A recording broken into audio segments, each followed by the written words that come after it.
মাননীয় সদস্য সৈয়দ সাইদুল হক হবিগঞ্জ 4 সম্পূরক প্রশ্ন করুন।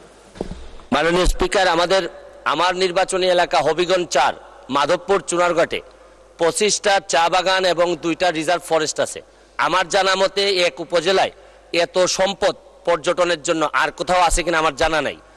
আমার বক্তব্য হচ্ছে, মাননীয় স্পিকার, মাননীয় মন্ত্রীর কাছে আমার জিজ্ঞাসা যে মাননীয় প্রধানমন্ত্রীর যে 6 লেন সিলেট বরাবরে করতেছেন, এতে আমাদের দূরত্ব কমে যাবে 4 ঘন্টা থেকে মাত্র 2 ঘন্টায়।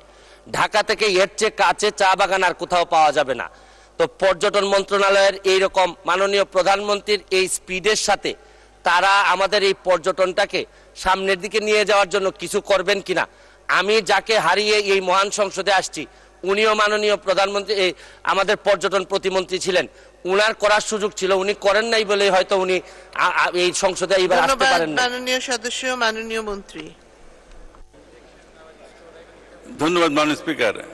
মাননীয় সংসদ সদস্য যথার্থই বলেছেন যে এলাকাটা মাধবকুণ্ড, এই এলাকাটা অ্যাকচুয়ালি পর্যটনের জন্য অনেক উপকরণ আছে এবং সেখানে কিছু কিছু জায়গায় আমাদের পর্যটন কেন্দ্র আছে। যদি মাননীয় সংসদ সদস্য স্পেসিফিক্যালি কোনো জায়গার কথা বলেন এবং আমাদের সঙ্গে দেখা করেন, তাহলে আমরা সেখানে পর্যটন কেন্দ্র করা যায় কিনা সেটা বিবেচনা করা হবে। ধন্যবাদ মাননীয় স্পিকার।